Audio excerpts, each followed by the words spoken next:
Ziglar. Inspiring true performance. Let me share with you a true story out of my notebook of life. A number of years ago, got an incredible letter from a gentleman in Toronto with a substantial check in it. He said, my friend Steve Walker is following the wrong role model. He's working himself to death. His family is falling apart. His health is in danger. And he's modeling himself out of his boss. And he trusts you and respects you. If you will give us 1 hour, I will fly him to Dallas and give you this check.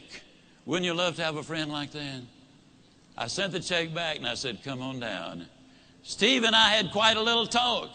And in our talk, I asked him why he had such a role model. What about this man that made him so completely important in his life? And he said, well, he's the most successful man I have ever known. And I said, well, Steve, what do you call success? Now, it took several minutes for him to go down the list. But the interesting thing is, though they're not in the same order that I have put them, or we list them now, these are the 8 things that he said he really considered to be successful. If a man was happy and healthy and at least reasonably prosperous and secure, if he had friends and peace of mind and good family relationship and the hope that the future is going to be better, he said, I'd consider that man as successful.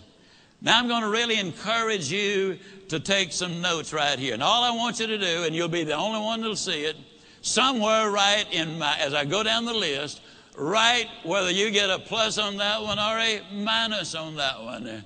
You'll be the only one to see it, but it might be an eye-opener. You see, most people never dare to evaluate really where they are. And you got to know where you are before you can really determine your chances of getting what you really want out of life. And so I said to Steve, I said, I understand that your boss is very important to you. You consider him to be successful. When he finally got through with the identification, as I said earlier, these were the 8 things that he said, I think that's important for success, to measure success. I said, well, Steve, let me ask you now, as far as happy is concerned, tell me, how happy is your boss? He said, oh, I don't think he's happy at all. I said, why not? He said, well, I've never heard him laugh, and he seldom smiles, and besides that, he's got ulcers. I said, well, do I give him a plus or a minus? He said, oh, you give him a minus. Please grade yourself as we go. This is so important for you. Then I said, that also tells me something about his health if he's got those ulcers. Do I give him a plus or a minus? He said, you give him a minus.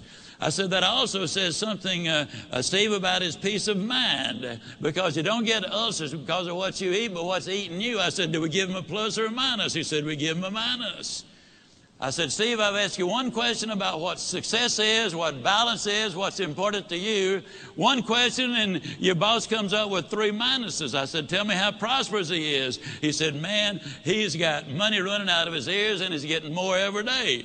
I said, we give him a plus on that one, don't we? He said, we sure do. I said, how secure is your boss? He said, well, he's as secure as money can make you.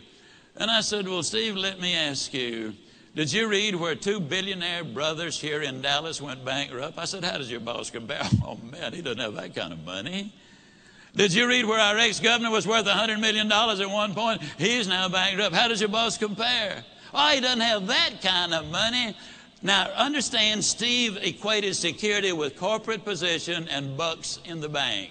So I said, well, Steve, let me ask you, would we give your boss a plus or a minus or just a question mark on that? He said, let's be generous and give him a question mark. I said, how many friends does your boss have? I hope you're marking these for you. How many friends, real friends, does your boss have? He said, I don't think he's got any. I'm not his friend. I just happen to admire the guy. To tell you the truth, he's somewhat of a jerk. And I said, okay, we give him a minus on that one. I said, tell me about his family. And he said, well, his wife's divorcing him.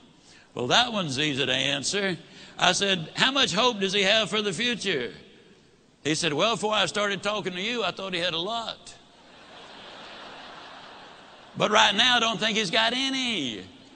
Why did that statement come forth? Because for the first time, he had evaluated it.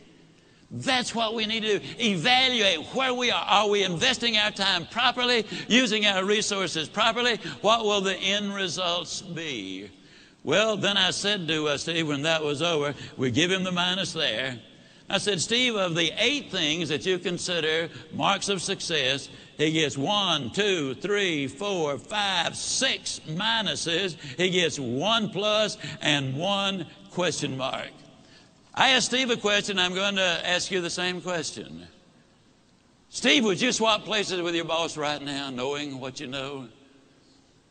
He looked at me kind of stunned. He slowly rose to his feet and said, no, I wouldn't. Would you? Ziglar. Inspiring true performance.